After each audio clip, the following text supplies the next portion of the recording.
We are joined by another bearded wonder, his being much darker than either McMullen's or mine. You got to cut that thing off and just go mustache for Gardner this week, Kevin. Ooh. Oh man, that would be something else, wouldn't it? I don't know. Did you even contemplate that, Kinkead? Yeah. No, I never really did the mustache November. What's it called? Movember. I never really did any of that stuff. You don't want to do that. I don't think my wife and children are ready for that quite yet. Jordan Mailata did that. He did he? Trying to bring the stash back. Yeah. Yeah. No shade. Gardner doesn't even have it right now, so I don't know why people are going nuts. How do I sound, by the way? I've just defeated a sinus infection, so if I sound nasally like Fran, you Drescher, sound spectacular. Okay, I like it. Nice deep voice. I like very it. good, very good. Would How are not you have guys? compared you to Fran Drescher ever. No, I do have a different kind of voice. I'd like to see her in a mustache, as a matter of fact. No, never mind. Oh man, I don't want to go there. All right, Kinkead, who has got more pressure on them this week? Gardner Minshew or Dak Prescott? Dak Prescott for sure. Not even a question. I mean, we've got the built-in excuses already, Jody, right? You know, if the Eagles win, the Cowboys are frauds. If the Eagles lose, you just use the same excuse that they used. Yeah. Didn't have our starting quarterback, right? And I don't think Gardner Minshew is the kind of guy who feels any pressure anyway. He's just a, football loving, go out there and have fun kind of dude. And he's no joke either. I mean, like, I feel pretty confident with him in there. I feel just as confident with Gardner Minshew in there as I did with Nick Foles in 2017. Here's where I think I can legitimize the question. Because on its face, of course, it's Prescott because the Cowboys are trailing the Eagles and they got to qualify for blah, blah, blah. Yeah. Gardner Minshew wants to start in this league. The fact that last year when he beat the Jets, he walked into Sirianni's office and said, "Hey, how can I become the starter of the Philadelphia Eagles?" And Nick kind of smiled and laughed at him and said, "Thanks, Gardner, but not happening." I'm sure he feels exactly the same again now, and he's a free agent at the end of this year. Last year, he knew that wasn't the case. He was under contract to the Eagles again. He comes out with a big game tomorrow. He basically guarantees himself a shot to compete for a starter's job next year. He comes out and lays an egg. He'll be looking for a backup job again next year. So, to me, that kind of does make it pressurized for Mr. Minshew as well. Pressure on him individually in a vacuum, not necessarily related to the Eagles' future. Yeah, but that's I think that's accurate. I would agree with that. And people seem to forget too, he's not some career backup. I mean, he was the starter in Jacksonville. He took Nick Foles' job, I mean, he came in and had a pretty strong run there initially. We joke about it now. And we say Minshew mania and all that stuff. But for a couple of weeks there, I mean, he was like the hottest thing in the NFL, That really wasn't that long ago. So I think that's why I feel pretty comfortable, going into that game. By the way, the biggest compliment that you can pay to Jalen Hurts is that the line for this game moved an entire touchdown. Close to it, yeah. How many other quarterbacks in this league are worth 7 points or 6 points spread? Yeah. Straight up. I mean, to me, that was amazing. By the way, I keep saying this, so I'm going to say it to you, Kevin. I'm beating a dead horse because nobody cares. But I think it's a problem that the gambling community found out about this injury first, more than any NFL insider, anybody who's around the team. Yeah. All of a sudden it went from 1 to 5, and people are looking around going, "What the heck happened here?" That was a weird 30 minutes on Twitter where everybody just kept refreshing, waiting to hear the worst news of all time. But what my immediate thought was, John, it's like, hey, at Crossing Broad, that's how we make all of our money is with the sports. Well, I have no problem with it, but I think the NFL should be concerned about it. Yeah, well, the point I was gonna say, I mean, we've got all these relationships with the sports books. How do I get to their contacts? All these people who know that something's up with Jalen Hurts. Hey, you got to feed that information to me.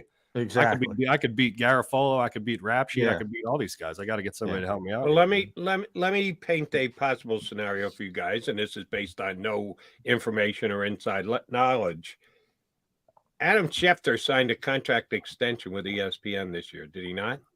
I believe so. Right.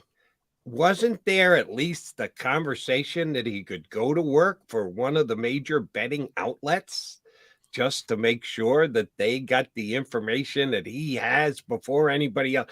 Now, he didn't sign. He stayed with ESPN, but is there a chance? What do you think? He's double dipping?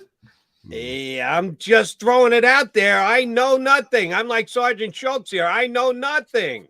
I'm just saying. It's a very interesting topic, is it not? And I think if there's anything positive to come out of this is that the NFL and the books don't want any like wishy-washy kind of stuff happening right up until game time. So I think there is a renewed emphasis on like, hey, if there's injury information, let's get it out there and let's be transparent with it. Unless a guy is questionable and he really is truly a game time decision. Hold on. Are you telling me FanDuel dictated that Nick Sirianni tell us that Jalen Hurts wasn't playing on Thursday? That's why he came out with it that early. That the NFL said, no, we can't be wishy-washy. Kinkead hit the nail right on the head. We can't be wishy-washy. Is he playing or isn't he playing? Tell him, Sirianni.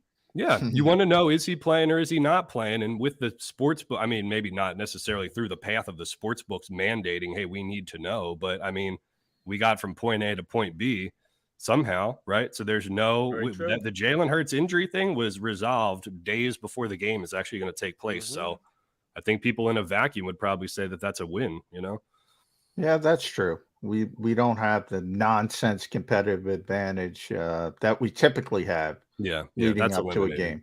Yeah. I do want to talk about Jalen as a whole because I saw you and Kyle talked about, and I think this is an interesting debate. Jody and I had it.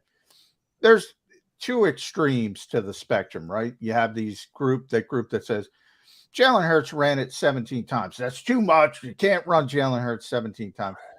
Then you have the more contextual view, and Nick Sirianni got in the weeds about it. And you can always tell. I tell Jody, you can always tell when something hits home with Nick because he gets in the weeds and explains things really distinctly. He said, well, you got victory formation. You got quarterback sneaks. You take that off. And then you have all the zone reads, and that's up to the defender who gets the football. You know, if they crash, Jalen's going to go outside. If not, you're going to hand the football inside zone to Miles Sanders. So there are two extremes. Nick said there were 2 called runs for Jalen Hurts. By the way, Shane Steichen said there were 6. So there's even disconnect in the building. And that's not 1 or 2 off. That's a difference of 4. Yeah. Either way, though.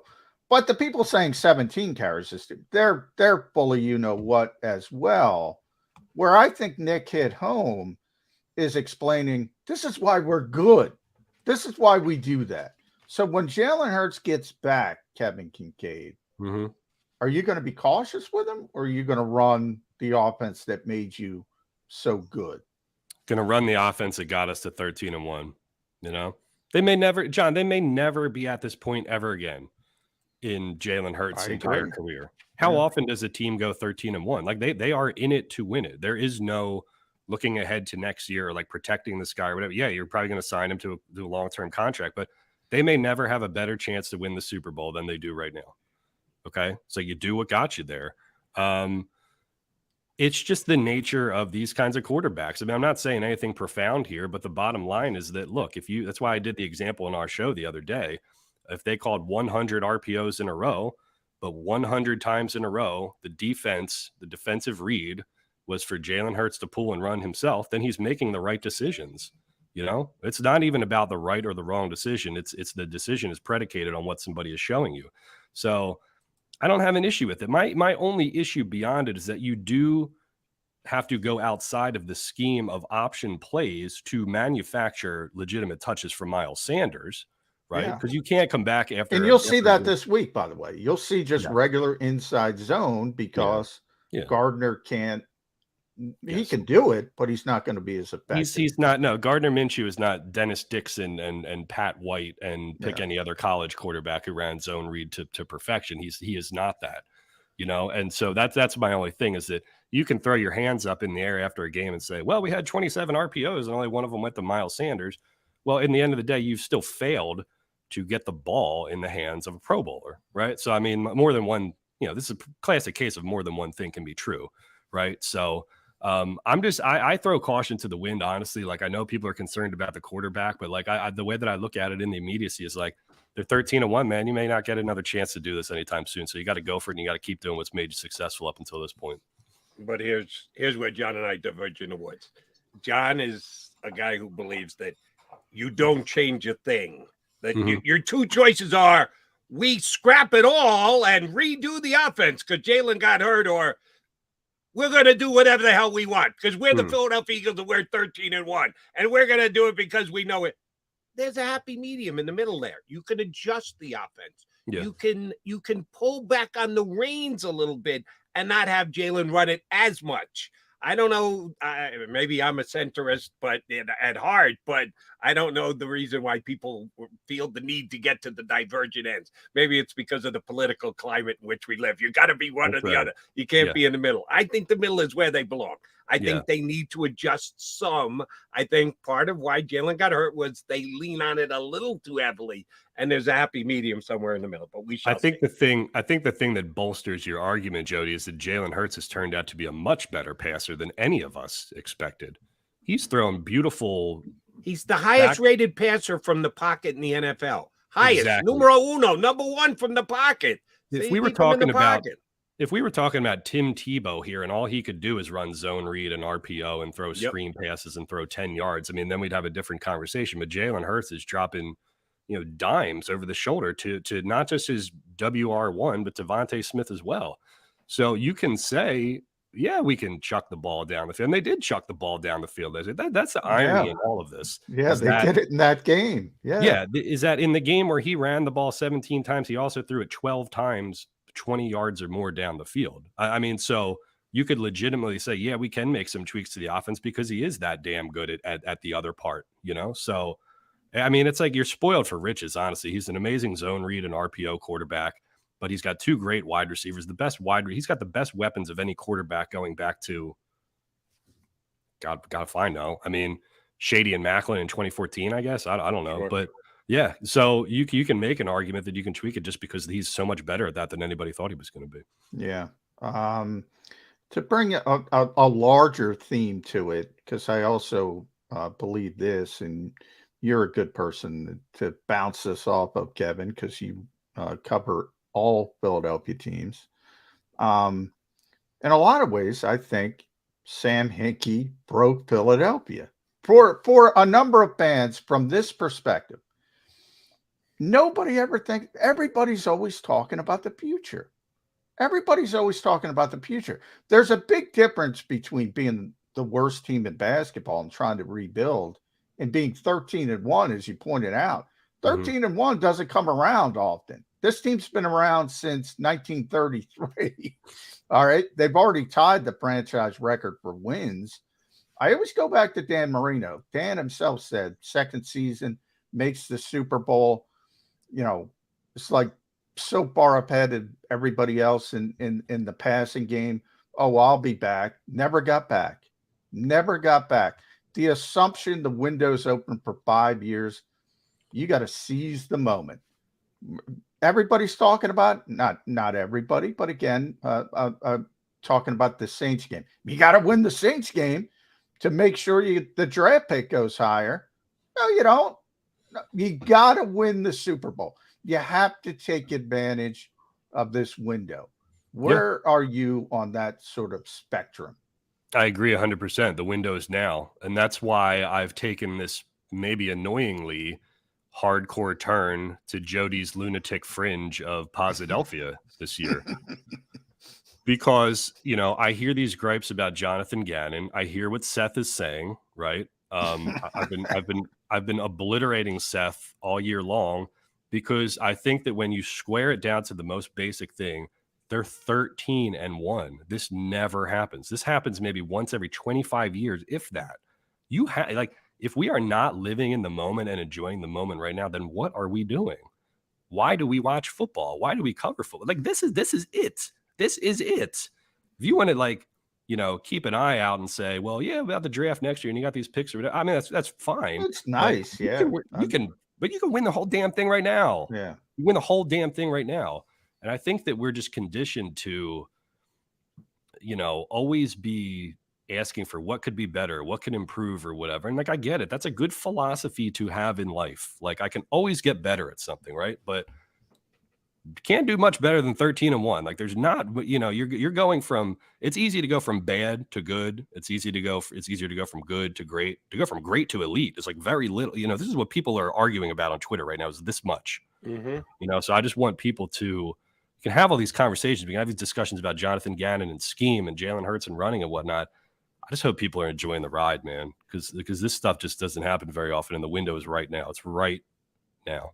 Now, I agree with what you're saying, but classic right here. Yeah. Jalen Hurts in the MVP. Prior to last week's game against Chicago, he was the favorite in the MVP. He was less than even money. He was minus 120, 140 to win the MVP. Again, the gambling outlets get information before John Q. Public does. The Cowboy Eagle line moves, as does the MVP wagering. And Jalen goes from a minus bet to a plus 400, 4-1 to win the MVP. I don't have a problem with that. Some people thought that was outrageous. How do you do? He got hurt. You can't hold getting hurt against him. Yeah, you can. That's kind of what it's all about. Joel Embiid has lost the last 2 MVPs because Jokic plays every single game for Denver. Yeah. That is what kind of they base the MVP on, your most important ability being availability. Sorry, Jalen, it sucks, but you got hurt and you're going to miss time and it's going to cost you the MVP. You got a problem with it? Not really. I mean, we all know Carson Wentz would have won it in 2017 if he stayed healthy. He even got 2 votes. Carson Wentz got 2 votes, Yeah. And like the basketball people can have all these discussions about VORP and Raptor and all this crap, like the dorks with the calculators come in and they make their own formula and they say, well, according to my formula, blah, I blah, like blah. VORP, by the way. Yeah, VORP. You a big VORP guy, John? Huge VORP guy. Yeah, huge VORP guy. But here's the point. Like, we have all these stupid cliches and stuff like that, but the best ability is availability. Yeah. Like ultimately the voters have whether you believe that or not, the voters have come to say that is indeed true. Correct. So that's the bummer, because I think I would have liked to see, and maybe we still have this discussion if Jalen comes back after this game, but how do you compare an apple to an orange in Patrick Mahomes versus Jalen Hurts? How do you compare a guy who does all this damage on the feet and is an incredibly high, I'll give you a stat that they use in basketball that we don't use in football, but usage rate, the usage rate for Jalen Hurts running and passing, he's got the ball in his hands more than Mahomes does. So how do you sure parse about that? Of these? I'm sure. I'm absolutely sure. Really? I don't even have to look it up. I'm sure. Yeah, I'm absolutely sure. Yeah. Combine his passing attempts and his rushing attempts, especially what he's done in the red zone. How do you parse that? It's just, you're comparing 2 different quarterbacks. I would have loved to see how the general public, this is the stupidest thing, call him quote unquote a running quarterback when he's throwing great passes this year versus a quote unquote pure passer in Patrick Mahomes, who also is pretty good on the feet too. So I don't know. I would have liked to see that discussion. I would have liked to see them both. Yeah, well, that's one of my most hated discussions in the world, because you always hear, oh, dual threat quarterback can't win the Super Bowl. Look, Jeff Hostetler won a Super Bowl. Trent Dilfer won a Super Bowl. I find it very hard to believe that if the stars align, Jalen Hurts can't win a Super Bowl. Yeah. And, oh, by the way, on the back end of that argument, Kevin, if he does win the Super Bowl, those critics will say, well, that's because he improved as a passer, which is right.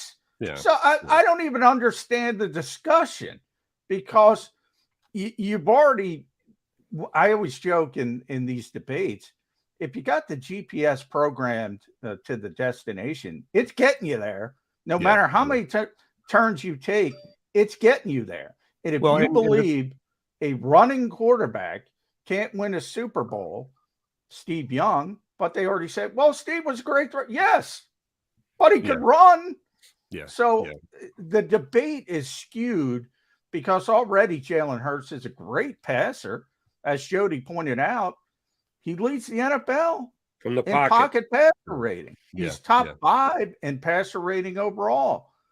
Yeah, he's already a good thrower. You get to the problem too. This happens in everything that requires any kind of vote. Is the subjectivity of the term value? How do you define the term value? Yeah. It's like, well, when you go to when the baseball writers vote on the Hall of Fame every year, those ballots are all over the place. There's like one dude who hasn't voted for a single person in 4 years because he doesn't think any of them are good enough. Then you have some who vote for the steroid guys.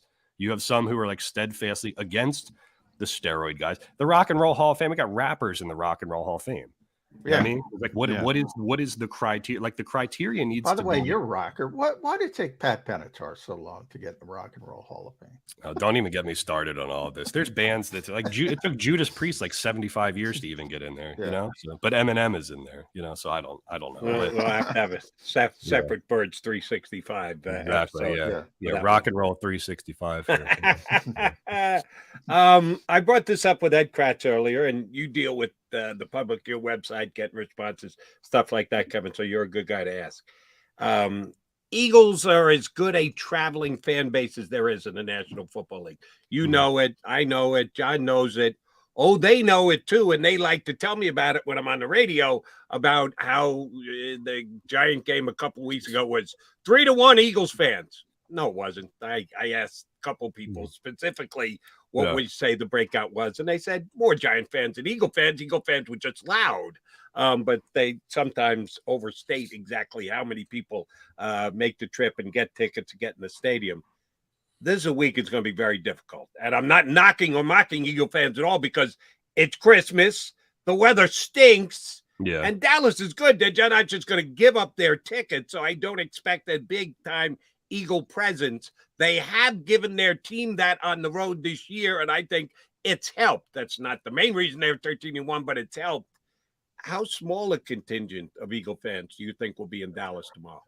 Well, I think the overarching theme here is that you go to Dallas, you go to Washington, you go to New York every year, you know. So for the fan groups, you know, fans of Philly, for example, who are putting together these trips, what, you know, Washington, Dallas, New York are not exotic. Like you're not looking forward to those. It's like you don't get the, you know, they're looking for like the Raiders road game to pop up every 10 years or something. They're looking for the Chargers road game to pop up every so often. I think I don't think there's any allure to going down to Dallas because most of the Eagles fans who do all the traveling all the time have probably already been there before. Yep. Yeah. Oh, yeah. You know, you're looking for like the different locations or whatever. But that's a good point, though. I mean, I never really remember any Dallas game where there was like a massive Philly contingent there because Dallas has a good, you know, they fill up that stadium with their own, you know, poser people all the time. So, but can I make a quick point? Actually, the Dallas fans down in Texas are some of the nicest people on the planet. Been there, done that. It's amazing. They're very knowledgeable, very polite and everything. I went to the Texas West Virginia game a couple years ago. We ran into a bunch of Cowboys fans down there. I think they were the most knowledgeable and nicest people I've ever run into in my entire life, which I think just proves the point that it's about their cockroach fans up here who don't have to. Yeah, I think it's there, you know, the national Cowboy fans. I think you're right. You hit that, and I think that's everywhere. Yeah. But because when I covered the Vikings, you would have, I would always joke David Putty from Seinfeld for Seinfeld fans. When they're that type of people that paint their face and they're obnoxious I think it's the outliers outside of Texas. I think you hit that on the head. Let me say this because I want to ask you guys if you agree with this or not, because I got some pushback on this when we were talking about it on our show. I have sensed, at least from some people who are in their 20s, it's not everybody for sure, but I sensed that there was less animosity towards the Cowboys or less hatred to the Cowboys for a specific kind of generation because when they were growing up, the Cowboys stunk. Right. Oh, yeah. Diddley. Yeah. Like they weren't good. So, but they watched Eli Manning, even though the Giants weren't amazing during that stretch, they watched him win a couple of championships. And they're also around, you know, people who live in the northern suburbs and in New Jersey bump into Cowboys fans. I think a lot more than they bump into Dallas fans. So I think for a certain portion of Birds fans who are like under 35 or 30, like I think they look at the Giants and probably see that is as much of a rivalry game as anything. I've noticed on Crossing Broad that site traffic for Dallas week has not been as high in the last 2 years as it was in prior years. So I don't know if there's just not as much juice for it as there was. No doubt. It was the stallback Cowboys that just dominated the Eagles for older fans for years that built up their hatred. And that's why, you know, when Wilbert Montgomery breaks through, that was such a seminal moment for Eagles fans because they finally beat the Cowboys. Yeah. And then you had the Jimmy Johnson, Barry Switzer era. Yeah. Other than that, a lot of the younger fans have Staubach is now a shrinking generation. The main rivalry is Jimmy Johnson starting Buddy Ryan against Jimmy Johnson and Kotite against Jimmy Johnson. That's when the true hatred for the Cowboys here in town was generated with fans who were in that key, like 10 years old.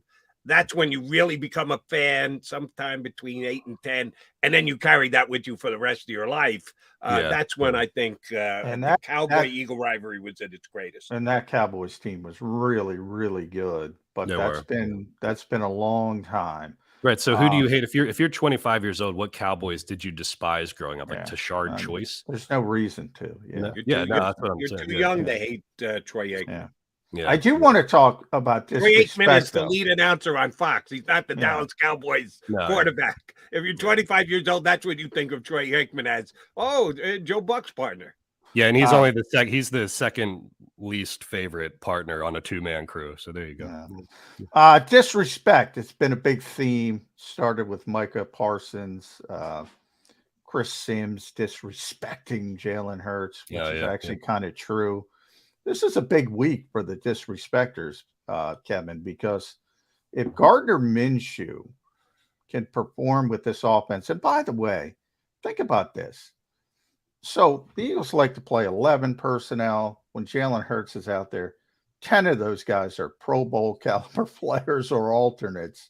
It's crazy. With Gardner out there, it'll be 9. The supporting cast is very good. I don't think Micah Parsons disrespected Jalen Hurts. Chris Sims a little bit different. Where are you on the disrespect meter? Everybody's disrespecting everybody. To me, the Micah Parsons thing seemed like I would categorize it as like a backhanded compliment. Yes. Because he wasn't trying to take.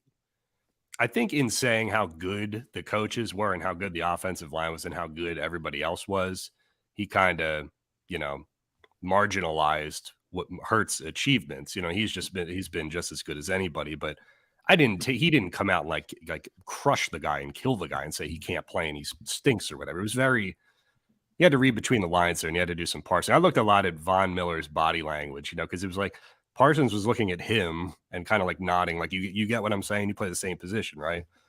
But a backhanded compliment is still backhanded, right? So I think that as much as these guys, for as much as Jalen Hurts is loved in that locker room, and as much as those guys have bought into him and supported him along the way, like just because he's not playing in this game, they're still going to go down there motivated and pissed off, right? Like we're not thinking that that's just going to disappear. Correct. How far do we have to get into the weeds to evaluate Gardner Minshew's performance here? The Eagles have been averaging almost 30 a game, 29 and change scoring per game. Jalen's quarterback rating is up near 110.